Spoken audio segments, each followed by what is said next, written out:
These last few days, I've really been questioning my sanity. Am I crazy? Am I completely nuts for taking on this cross-country road trip? I've been thinking, California or bust. You can do it. You can do this solo at 64. Or can I? I'm Julie Jordan with Aging Joyfully. And if you are a person who's nearing empty nesting, or you are empty nesting, or you're nearing retirement, or you are retired, and you're wanting to continue to live with that same sense of adventure and excitement and energy instead of getting all bored and uncertain of what you're going to do next, then welcome. You are in the right place. In fact, you found me right as we're about to start this big adventure. So hold on to your hats. Here we go. We have 7 days before I hit the road, and we will be counting down day by day as I make progress on this adventure that I'm taking. That you will be with me, riding shotgun as I go across the country from New Jersey to California, and then after 4 weeks or so, California back to New Jersey. We'll be side by side the whole way. I'm excited and scared and questioning my judgment, quite frankly. So as we're closer and closer to the time and date of leaving, I'm questioning everything. And yet I know the only way through it is through it, right? So we're taking a mini road trip adventure again. This one is solo, so it'll be more accurate to what I'll be going through starting in 7 days. So cheer me on, please. Cheer me on.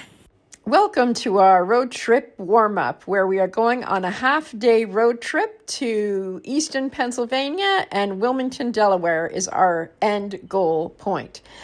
When we get to Easton, where we're driving right now, we will take a walk on the Karl Stirner Art Trail. I'm unfamiliar with both of these places. Are you ready to adventure? The driveway has this beautiful building, and then here we are. Let's get started.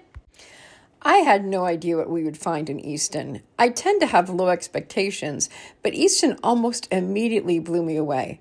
Who would expect a trail combined with the arts in a small town, 28,000 people call Easton home, would be so incredible? I love industrial things like that I'm seeing here, but wait, what a second. Wait, what's this? Something caught my eye here in Easton, Pennsylvania. We're gonna look. Poetry in the wild, including, look at this. Oh my gosh. I learned a couple things on the art walk. One is that I need a photographer to follow me around because I'm so enthralled that I'm like missing things.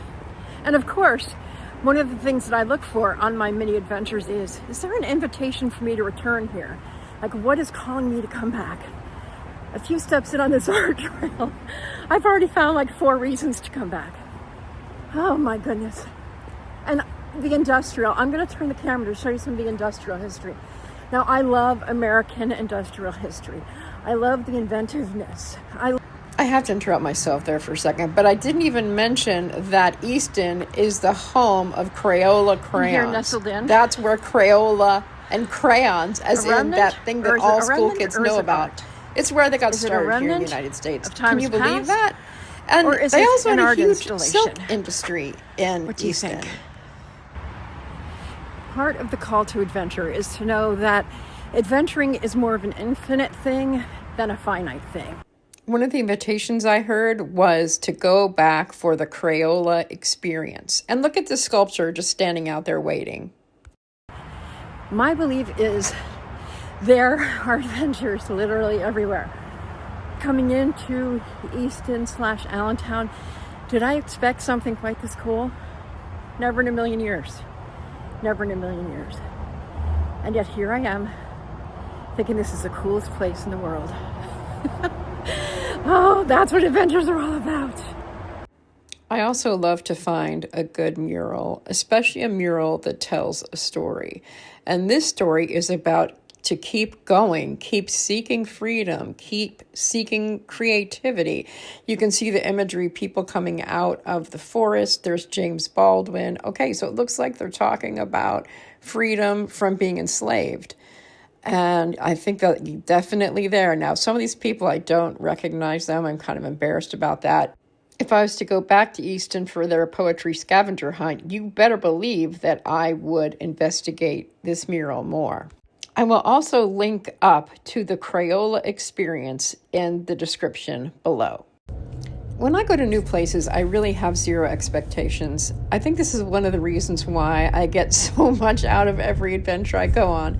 So heading into Wilmington, I knew that I wanted to go to the Hagley Museum, but I really didn't know much about the museum except it looked pretty darn cool. And then the architecture started getting more interesting and my curiosity was piqued. I knew that I was onto something extraordinary here. Why am I not surprised? The river that you see is the Brandywine River, and it is what fueled much of the industry in the 19th century. As for me, I was mostly concerned with hugging a tree in Delaware because I had never hugged a tree in Delaware up to this day. I mean, I've hugged a tree in 20 states, but somehow I never got to small, little, sweet, quaint Delaware. Today would be the magical day, and that will be coming up after our visit to the incredible Hagley Museum. I didn't know at this point that only one exhibit was open at the museum, but it was an incredible exhibit, and I really love the people that I met along the journey because, hello, curate conviviality. I was setting us up for a great time, no matter what.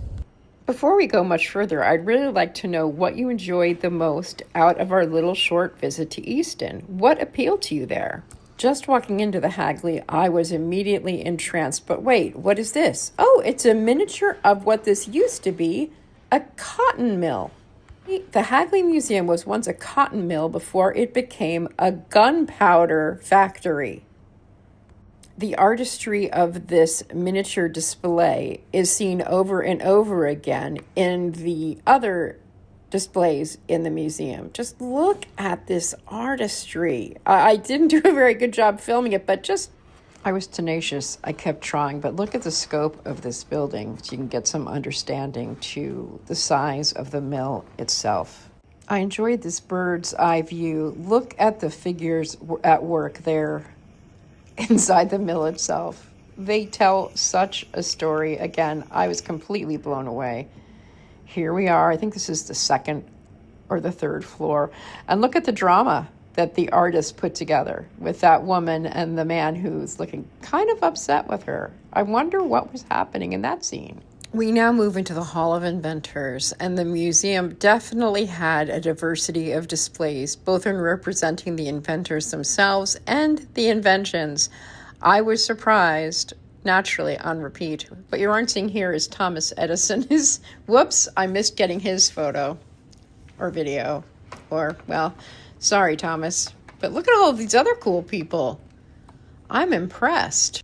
I was really impressed by the documentation, the care that the museum took in showing us how the patent process worked. They had a whole display about how one gets a patent. In 1893, at the World Exposition, they were taking great care to show the importance of women inventors. Can you believe that? I've often heard that expression, necessity is the mother of an invention, and this curry comb is an example of that helped people to groom their horses more effectively and efficiently. If you weren't following along last summer when we went to Altoona, Pennsylvania, this is your chance to get a little taste of the railroad life. I'm also wondering if there's anything in particular that you would like to see as I go along on my road trip. I just sort of pick what I might be interested in and allow myself to be surprised. Has anything surprised you today about today's video? Put it in the comments. You are my wing person. You are along on this trip, and I want to make it as much of a pleasure for you as it is for me. When I bought my ticket, the clerk said, "Oh, just seeing the mason jars, the miracle of mason jars is worth the cost of admission." In my head, I keep hearing necessity is the mother of invention, and yet I never would have thought of the mason jar as a miracle. But keeping your food healthy for your family, for your loved ones, helped the world so much. When I have made jam and jellies, I never gave it a second thought before. Well, now I will. Interesting how visiting places like this, the Hagley Museum in Wilmington, Delaware, takes away some of my fear of this entire adventure. But my strategy of stopping midday to have a picnic lunch at some sort of place of interest in the area that I'm stopping at, I believe will help me stay calm, centered, and grounded. The trick is this: every place I go fascinates me, so I need to limit my time. I was inside this building behind me, which was at one point a cotton mill and then a gunpowder plant from the DuPont family, and I could have stayed in there for hours on end. And because I'm not far from where my daughter and her husband live, I know I can come back. In fact, you might see from the Christmas decorations they still have up, this will be an interesting place to come for next year's Vlogmas, if not sooner. Whew, it's time for me to get back on the road. Isn't this wonderful? I haven't had a new state in my collection for a long time, so thank you, Delaware. Feels so good. I was so excited I almost forgot about getting the tree hug. But seriously, this was a magnificent day, and if you got even a smidgen of my excitement, then I will consider this a job well done. I've also learned a lot after I did the shoot itself, after I took the video, after I went to the museum, after I hugged the tree, after I took the walk on the trail. I've learned a lot of ways that I can improve as I'm out on my road trip. So thanks for being a part of these experimental pre-trip adventures. And I cannot wait till we get started on the road from California, or rather, New Jersey to California, or bust. Will I make it? In a quarter mile, turn left onto Main Street. No matter Street. what happens, I'm so grateful that you will be along me for this adventure of a lifetime.